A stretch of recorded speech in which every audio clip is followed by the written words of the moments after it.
Welcome to On Health with Houston Methodist. I'm Zach Moore. I'm a photographer and editor here, and I'm also a longtime podcaster. I'm Kim Rivera Houston Weber, and I'm a copywriter here at Houston Methodist. And Kim, cortisol seems to be the villain of the month, at least on social media.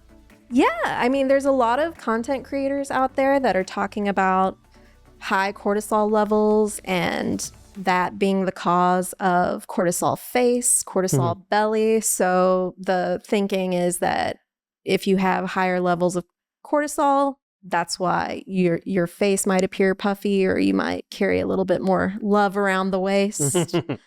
But it's one of my favorite things that we get to do on the podcast is explore these topics and kind of see what's true from fiction. Right. And, cortisol is really only a term I've heard people talk about the last couple years. I think people started talking about it. Yeah, and it's the body's stress hormone. And I don't think we really think about it unless, somebody startles you or something like that. But, how much do we really think about our body's hormones on the day to day? I mean, I certainly don't. Right.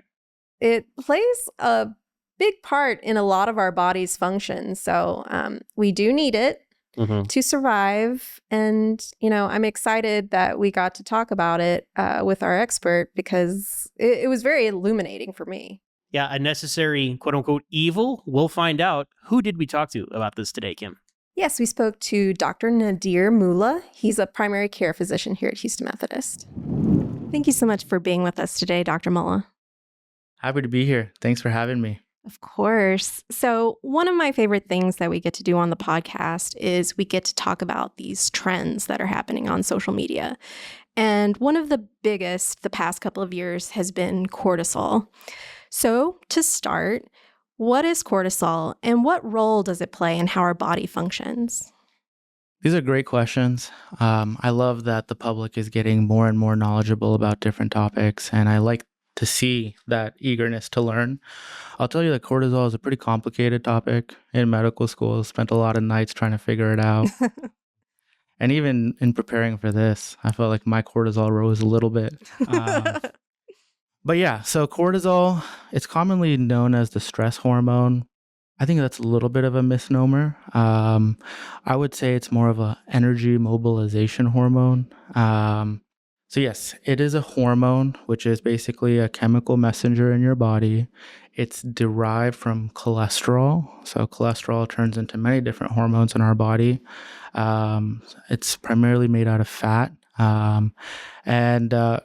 Cortisol is actually the downstream product of a lot of things that actually go on in our brain. So there's a big series of messengers, series of events that happen from light entering your eye all the way till your kidneys, where on top of your kidneys sit the adrenal gland, which actually produces your cortisol, and then it has its whole host of effects. So it is commonly considered the stress hormone. Let's say that you are walking down the street and a car is about to come in and hit you. It swerves out of the way. Immediately, you are stressed, activated. Your senses are hyper aware without you even having conscious thought about it. That is a very acute form of stress. And it's actually not cortisol. It's your catecholamine, so adrenaline, norepinephrine. That is going to be your immediate activation of your stress system. In that time, though, you're going to be unsettled. Your heart rate's going to be elevated. Your breathing is going to be faster. Your eyes are actually wider and dilated. And that's all from epinephrine or adrenaline. After that process, it takes about 10 minutes for the cortisol to actually rise in your system. That has its own stream of effects a little bit later down the line. That's so interesting. And a lot of the conversation online is really focused on these extremes. And so like either very high cortisol or very low cortisol. But kind of before we get into that, I'd like to understand what's normal with our cortisol. So can you explain how our body naturally controls or manages cortisol? Excellent question. And I think there's one key point to take out of this, if you're going to take anything at all. It's not as simple as high cortisol or low cortisol. If it was that easy, it'd be a lot more simpler, but there's actually a lot more nuance to it. The general trend that you need to understand, though, is that cortisol is going to be highest in the morning and lowest, almost undetectable, when you're about to go to sleep. And with that, that is why I said in the beginning, it's really controlled a lot by the light that enters your eyes. We have certain receptors in our eyes that send messages to the very complicated term, suprachiasmatic nucleus. It's a little area of the brain that sits on the top of the roof of your mouth. And that's actually, more simpler terms, we call it the SCN, but it's actually your master clock. Okay, so when we talk about circadian rhythm and whatnot, that is primarily controlled by that master clock, the SCN. Okay, the SCN, or that master clock, sends signals to other parts of the brain where it'll continue to send signals. And the way that it sends signals for cortisol to be created is in pulses. Okay, these pulses happen in the morning every 60 to 90 minutes, in the evening 90 to 120 minutes. And each pulse will vary in terms of how much it tells the adrenal glands to produce cortisol. So in the morning, it tends to be much bigger. And in the evening, it tends to be much smaller. Now, and I think we're getting a little ahead, but in the extreme cases where you have really high cortisol or really low cortisol, these things are completely out of whack. I think for most people, they do suffer from an inappropriate amount of cortisol being released, but not in any kind of measurable way. It's just that their rhythm is off. As far as people having actual issues with their cortisol and their cortisol systems, the too high one, it's only about 2 to 3 cases per million people. Oh, wow. The too low, about 100, 150 per million people. So the true issues with hormones is actually quite rare. A lot of times, our cortisol will fluctuate more with chronic stress, poor sleep habits. In my world of sports medicine, a lot of times overtraining and decreased sleep, so not enough recovery. So if you think about the high in the morning and the low in the evening, a lot of people that are like burnt out, chronic fatigue, sometimes, and again, it's a lot of factors that come into chronic fatigue and stress and whatnot, but oftentimes you'll find that their curve, rather than being high in the morning and low in the evening, tends to be medium in the morning and still not completely low in the evening. And it makes sense if you think about what cortisol does. Like I said earlier, cortisol is kind of a energy mobilizer. It does a lot of different things. When you're sick, your body needs to mobilize energy. So cortisol will rise. When you do exercise, cortisol will rise. When you're psychologically stressed, cortisol will rise. So if it's chronically activated, if you're not sleeping well, if you're not getting proper nutrition, if you use too much caffeine, and that's a whole separate topic, or nicotine or alcohol, all this can kind of affect your cortisol level. Now, is that saying that your cortisol is the issue, or is that more of your lifestyle being issue? And like I said, true cortisol issues are actually very rare. It's much more a lifestyle or a behavioral thing that can fix that flattened curve to more one that peaks in the morning and decreases in the evening. So it kind of sounds like cortisol, when it's functioning normally, it is kind of helping us regulate that circadian rhythm, maybe helping us wake up in the morning. Exactly. And then maybe like settle in at night. Because, there's less light at night, and maybe that's like helping to lower things. So we know sleep is involved. are there other functions? Like, is it tied to our metabolism? Because I know later we're going to talk about cortisol belly, but, are there other functions to cortisol with our body? Great question. I do want to mention one thing. So when we wake up in the morning, we kind of do so naturally. And that is a phenomena called the cortisol awakening response. Like we talked about, when cortisol is elevated, it releases energy or it mobilizes energy in the body. And if you're thinking in terms of metabolism, it goes into your fat and it says, fat, hey, release your energy. It goes to the liver. It says, hey, make some sugars. It goes to your protein in your muscle and it kind of breaks down the muscle too. And it increases your blood sugar and gives you energy. So cortisol in the right context, you can feel more mentally alert. You can feel energized. And when we think about the natural progression of cortisol, especially in the night, so at night it's really low, but then when it starts to get closer to the morning, your brain will send signals like, hey, raise the cortisol. And what actually wakes you up is that increased energy that results from the cortisol rising or ideally spiking in the beginning of the day. And when you think about people that are chronically stressed, and if you think about in the evening, late night ruminations, they're tired, but they can't sleep, their cortisol might be a little bit higher than it should be because you're sending the signal to your brain, hey, I'm psychologically stressed. It does its pathway in the brain, raises your cortisol. So you'll be tired but can't sleep in the evening. And then because in the evening, your cortisol is a little bit higher, you're not getting that appropriate peak when it comes to the morning. So when you do wake up in the morning, you're still tired because you don't have the proper energy in the morning and the proper amount of cortisol in the morning, that peak in the morning. So different things can affect that. Again, getting your eight hours of sleep is really essential. I think we always understate how important sleep is. Hydration can lead to an appropriate rise and fall.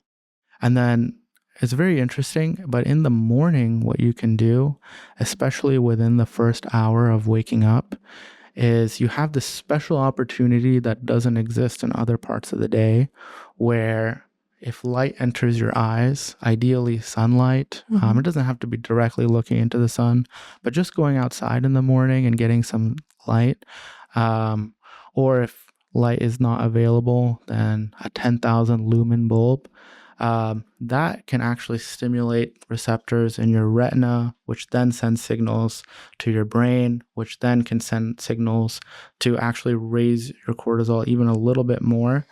And that's ideal on getting that nice peak. And then over time, then your body will get wired and wired down to have that same signal. So the best thing that you can do for cortisol regulation is going to be sleeping and waking up at the same time, ideally, especially waking up at the same time every day, getting that light in at the beginning of the day. That can really set your day off great. And then towards the evening, making sure that the light is lower, making sure that you're not ruminating too much over your stressors, avoiding caffeine, avoiding alcohol, and then you can have that nice decline in your cortisol, which allows you to sleep rather peacefully. That's so interesting, because maybe we should be having a little bit of sun before we have our first cup of coffee. Yes, there's great coffee, great.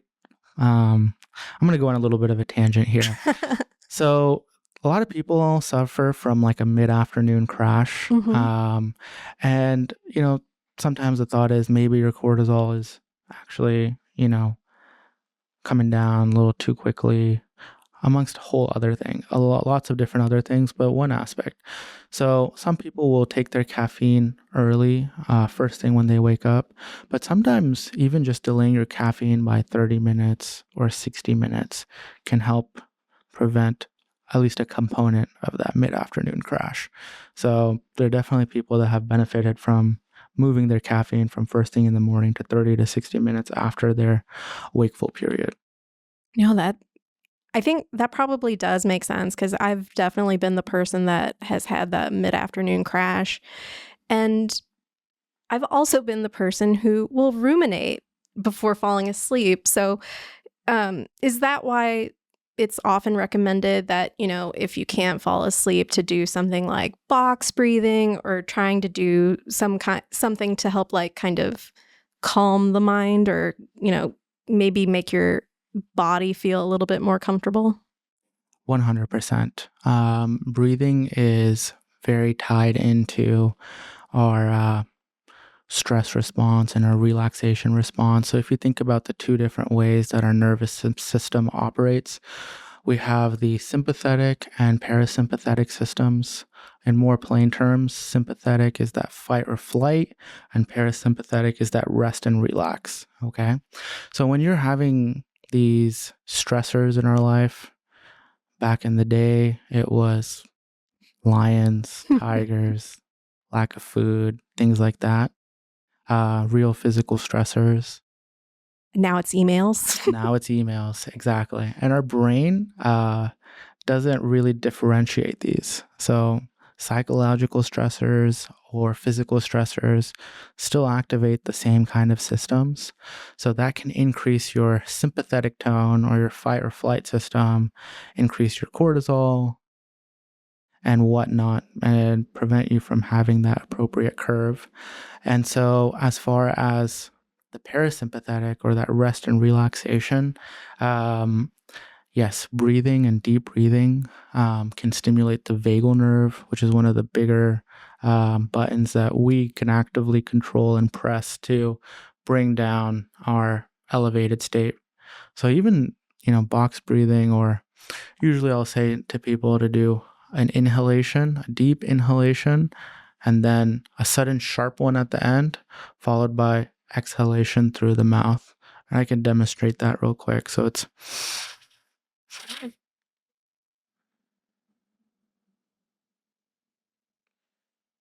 I feel a little bit calmer already. I don't know if it's reflected in my voice, but I think I feel a little bit calmer. Great.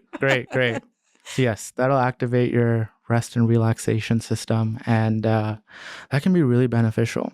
So I wanted to go into a couple different directions here. So as far as cortisol and whether or not it's worth measuring for the layperson, especially since we talked about how rare the extremes are of super high and super low. If you're worried about fatigue, burnout, all that kind of stuff, I want to be very clear that those are very real symptoms, and we have a lot of different diagnoses for that are not necessarily tied to cortisol.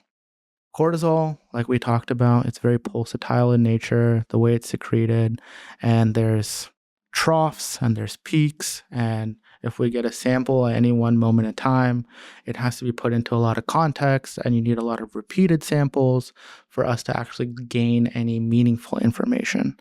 So unless you're having serious symptoms like unexplained weight loss, weight gain, purple striae, muscle weakness, hyper or hypotension, most people are not suffering from a true cortisol issue.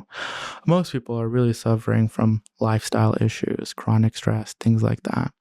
So I would say if somebody was interested in improving these aspects, I love biomarkers. I think biomarkers are great, but they need to be in the appropriate context with the healthcare professional, and preferably, especially in the context of cortisol, an endocrinologist. But I would say for the layperson that suffers from chronic fatigue or things like that, feeling wired but tired at night, or not feeling like they're particularly restful in the morning, there's a lot of different things that can go into it. Sleep apnea, anxiety and depression, poor sleep hygiene, insomnia, shift workers, all of these things can affect that. If I were going to point somebody in a direction that's more reasonable, not as invasive, not without as much noise, I would ask them to look maybe into heart rate variability. Heart rate variability it actually has little to do with, or what I interpret has little to do with actually your heart, but more to do with the balance between your sympathetic and parasympathetic nervous system. So going back a little bit, what is heart rate variability? So your heartbeats are not on a metronome, okay? There are little variations in the timings of the beats, and that timing, moment to moment, can be affected by breathing, by acute stress, and the higher the variability, meaning the more the differentiation between different beats, the more off the metronome it is, the more it tells you that your parasympathetic or your rest and relax is activated. If you are very stressed or your sympathetic nervous system is or your fight or flight is very activated, it's going to act more like a metronome and your heart rate variability will be lower. Okay. And so it's actionable. And the thing is, I don't want you to look moment to moment for the different heart rate variability. I want you to look more so in terms of trends. So how does it trend at night? How does it trend over the week? For athletes, it's really great because it can give them an objective marker on whether or not they're overtraining or under recovering or under nutritioned well before some of the other major signs that your body is screaming that these things are happening.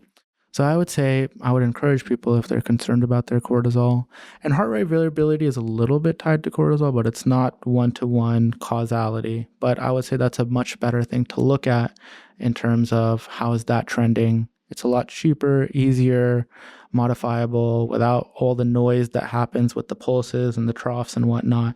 And you can monitor trends over time much easier. A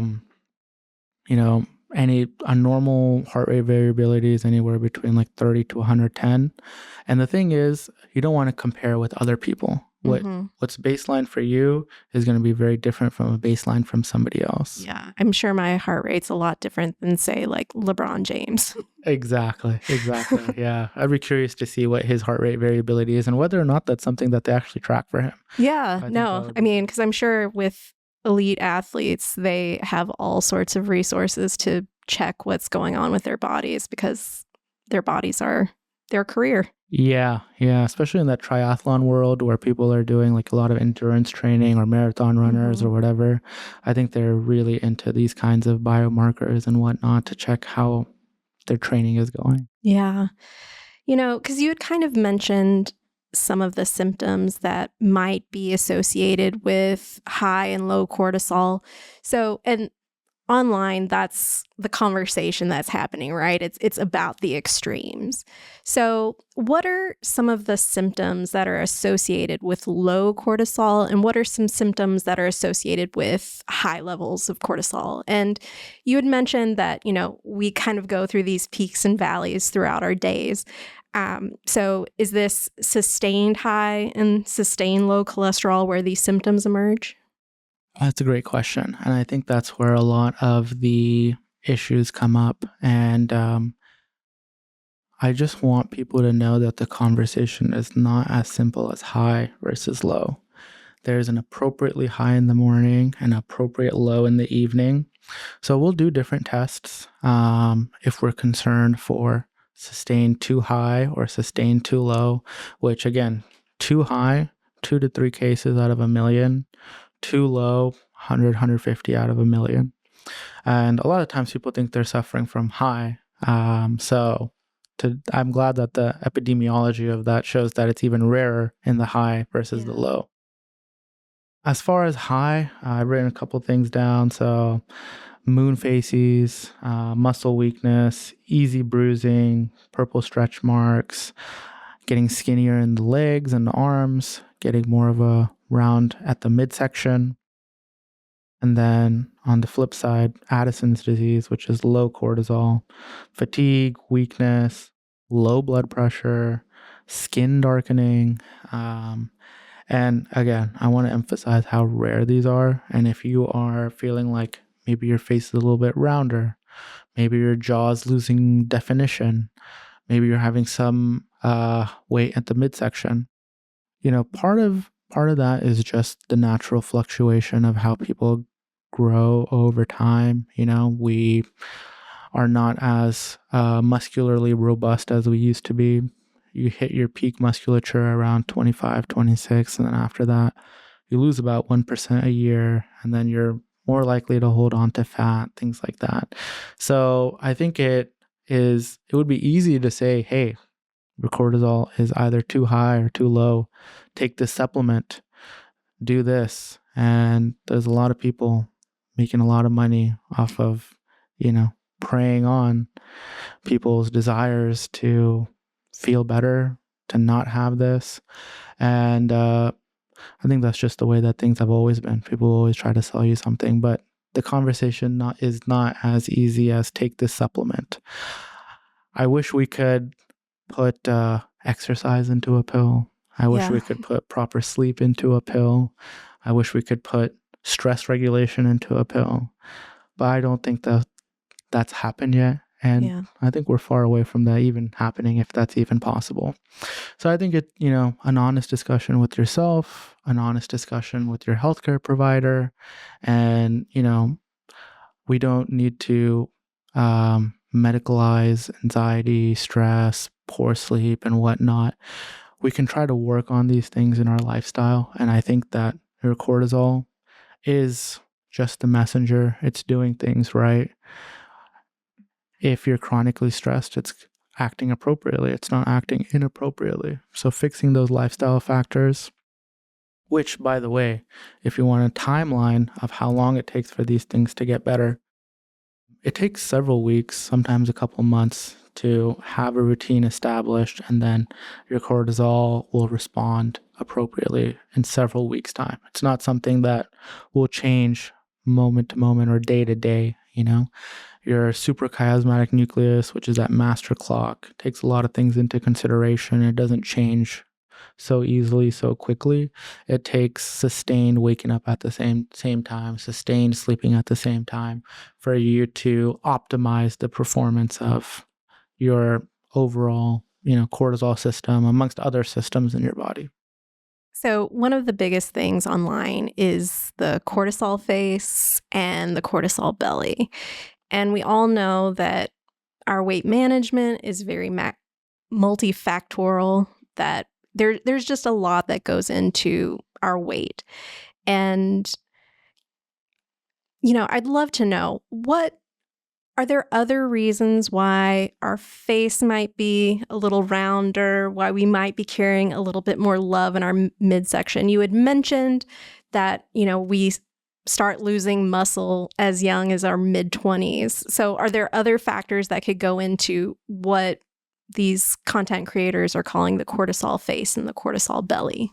I think people are most conscious when fat enters the face or the belly, and that's the place where it's the most displeasing to the person. So I think, again, that's just preying on the fears and insecurities of that person. Different people have different areas just genetically where they will have fat be increased. South Asian populations definitely get a lot more around the belly. Sometimes people will get it viscerally, and it all just depends person to person. It's not necessarily related to cortisol in most people. In those cases where people do get fat on the face or the belly or the back of the neck, that can be medically driven, but again, that's something that's super rare. Yeah. So you kind of touched on this, but, many content creators are offering solutions to quote unquote cortisol woes. So they're saying we should cut out caffeine. They're saying we should maybe consider doing cold plunges or sauna. And I think, of course, some are recommending supplements, and I think there's even now a beverage on the market that is saying that it can help you lower your cortisol levels. Does any of this work? This is a great question that I think deserves a lot of nuance. And I think, like most of the other things that we talked about, the answer is a little bit more complicated and not at first intuitive as it can be. And I think there's a lot of room for misinterpretation. So I'm going to start off with that. Okay, so as far as caffeine or exercise or different stressors. So they have done studies on this, and there are people that drink caffeine chronically, and there are people that drink it once in a while. Your body is really good at recognizing stress, and especially new stress. So if you were to imagine two people, one person who drinks caffeine every day. That would be me. All right, exactly. And one person who never really drinks caffeine or less than twice a week. Just tell me what you think in terms of if they drink caffeine, who do you think will get more of a spike? Probably the person who doesn't Exactly. drink caffeine regularly. Yeah. So again, the conversation is very complex and nuanced in terms of caffeine and caffeine consumption. It really does depend. If you drink caffeine 4 or 5 times a week, your cortisol response is going to be much more blunted compared to somebody that doesn't. Okay. And when it comes to exercise, you can take even trained people. Let's say you have a trained runner. They do their runs. They get a little bit of a cortisol bump in their wave that eventually goes from up to down, but they'll get a little bump around that time when they do their runs. If you told them instead of running that day, go lift some weights, they're going to have a much bigger bump than they typically do. So new stressors, something new. For example, me yesterday getting ready for this, my cortisol increased. And that's just my body's way of saying, hey, you're a little bit stressed. Here's some extra energy for you to be able to handle this. Yeah. So there's that to add. There's different things that will affect the cortisol. So there are, for example, ashwagandha. Okay, some people really tout that as something that can decrease cortisol. Now, is that true? Objectively, it can be a little bit true, and it's again a complicated discussion. So we talked about factors that affect the cortisol, which include stress. So does ashwagandha affect your cortisol directly? No. What it can do is it can bring you a calming effect. So your prefrontal cortex, which is where we do a lot of our processing, interacting with the world, will be a little bit more calmed down. So it's not sending the signal to the amygdala, which is not sending a signal to the hypothalamus and pituitary and so on and so forth to have such a big stress response. But does it necessarily affect the cortisol? No. Grapefruit juice, grapefruits. Does that directly affect cortisol? It affects some of the enzymes that break down cortisol, and some people will say that will decrease your cortisol sometimes by 10, 11%. And I think that sometimes when people get focused on these specific measures, sometimes you miss the forest for the trees. This cortisol system has been designed and evolution and gone through its model for many, many, many generations before us, and it's pretty fine-tuned. And I think the big things, taking in the forest, sleep, stress, and just the major things, hydration and whatnot. So I think if you can focus on those, I think you're going to get much more bang for your buck, much more benefit. And then in the end, if you feel like after all of those measures, you still need something in terms of giving yourself a little boost or kind of cutting it towards the end of the day, then you can consider, some of these other supplements and things like that. Yeah. So you had mentioned the grapefruit juice. That's another very popular thing online. People are calling it the cortisol cocktail or the adrenal cocktail. And I've seen people make it different ways, but usually it's a combination of coconut water, orange juice, maybe grapefruit juice, salt, and some folks include different ingredients like magnesium. If someone were to drink a beverage like this, is it really going to do anything to our cortisol levels realistically? I think there can be a decrease, but let's say that you're still ruminating about different things at night. Let's say you're still sending heavy light signals into your eye, especially with blue light or short wavelength light into your eye. That's going to activate your body to respond in kind. So if the only interventions that you're doing is this cocktail, I don't think that's really going to be doing that much, because these other systems would be overriding and still causing you to have an increased cortisol and the nighttime, which is not going to make you feel that much better. Sometimes, placebo can be a hell of a drug. Yeah. And if you're doing something and you think it's going to work and you're telling yourself it's going to work, so then your stress is reduced, then you're going to feel like, hey, this is really working for me.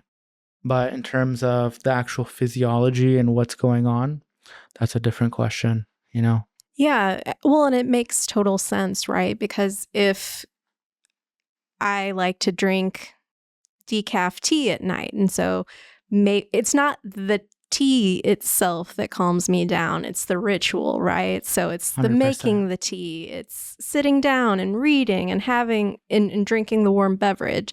That's what's helping my parasympathetic system work a little bit more. It's not the actual beverage itself a lot of the times. I think you brought up something very, very interesting and really great, and actually helps tie into this conversation quite a bit.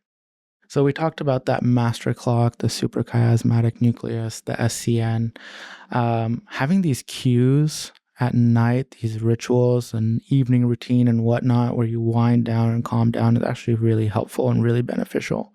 I'm glad that you're not scrolling on your phone and getting that light and getting that sensation. But yes, over time, our SCN will adapt to some of these things. We've talked a lot about everything to do with cortisol pretty much. And I'd love to understand, if someone is really concerned, they're seeing this content online, what should they do if they fear that their cortisol levels are too high or maybe too low and they're maybe having symptoms? I think it's very reasonable to have the fear, especially given the content of everything. And I just want people to know that their symptoms are very real. The fatigue is very real. Not having energy in the morning is very real. Being unable to sleep, yet tired at night, is very real. Feeling like you don't have energy enough to do the day is very real. And I think that a lot of times there's a lot more other explanations that better can explain what's going on in terms of why you're feeling that way. And very rarely is it that something is particularly wrong with your body's cortisol. I think cortisol is the messenger. It's a symptom sometimes of other problems, like we talked about, sleep or stress or anxiety, depression, insomnia, shift work, jet lag. So I think, if people are feeling, that they're concerned, writing a journal with the times of what they're feeling and when they're feeling it, and bringing that to their healthcare professional so you guys can work together in terms of figuring out what's going to be best for you. Rarely will it require specifically cortisol testing. I think uncovering the rocks that are far more common are going to yield an explanation way more often, probability-wise, as opposed to cortisol being the issue. And cortisol is just a messenger for the system. Rather than having a peak in the morning and a trough in the evening, it can be medium in the morning and medium in the evening. And that's not a sign that your cortisol system and your body system is messed up or that we need to give you medications to fix it. It's a sign that other areas in your life could be optimized so that your body can restore its natural rhythm. We don't need to fix the cortisol. We need to fix everything else. Yeah. And again, if sleep, exercise, and getting good sun could be put into a pill, I think that would do great. Yeah, I think we'd all take that pill. Yeah. So, Kim, what was your biggest takeaway from your conversation with Dr. Mulla? I think it was about the fact that our body is on a cycle with our cortisol levels. So they peak really high in the morning and then they're lower at night to help us get ready for bed. It just plays a big role in our sleep-wake cycle that I just had no idea about. Yeah. And I think, as a society, not to overly generalize, but we're always looking for an excuse, a scapegoat, something to point to that's like, hey, not my fault, right? And although cortisol imbalances, they do happen, they are extremely rare. So I guess my point is go down all the usual suspects first before you decide or self-diagnose you might have cortisol imbalance. Yeah, Dr. Mulla is very clear that these imbalances are very much real. They're conditions. You can work with your physician. If you're truly concerned about your levels, you should speak with your doctor. But these conditions are quite rare. So, if you're having issues, I think getting back to the basics, are you going to sleep at a good time? I think getting up at the same time every day is probably better for a good sleep routine. But if you're like really hyped and can't get to sleep at night, like, what are you doing leading up to going to sleep? Are you like playing a very intense video game? Are you doom scrolling? Like, what are you doing before you're going to sleep? Is it Christmas Eve? Right? Yeah. Yeah. Cortisol levels are through the roof. Yeah. Are you up having a good time? There's a lot of things that kind of go into whether or not we might be gaining weight or potentially, having quote unquote cortisol phase. There's a lot that could be going on that you should talk to your doctor about, but also reflect. It's good for us all to reflect sometimes, right? Right. And I know we might sound redundant here on the podcast because we talk about the same thing so often, like get enough sleep, have a good diet, exercise, those sorts of things. But there's a reason we're always recommending and reinforcing them, because if you do those things, they're going to put you in the best place you can be with your health. Yeah. And, I hear it a lot in my workouts. It's all about process, not perfection. Yeah. So I think making sure that you're doing all of those things more often than you're not. It's not about you don't have to be doing it completely perfectly all of the time. But if you're doing it more often than not, that's going to benefit your health more over time. Yeah. So bottom line, cortisol, we need it. It's here. Don't run from it. Embrace it. Is it a necessary evil? That's still a harsh term, but it's here. And for right now, it's the villain of the month on social media. Yeah, but tune some of that noise out and just get down to the science of it, right? Yeah, exactly. And it's important for our body and, get back to those basics. That's right. Back to the basics. All right. That's going to do it for us this time on Health with Houston Methodist. Be sure to share, like, and subscribe wherever you get your podcasts. We drop episodes Tuesday mornings. So until next time, stay tuned and stay healthy.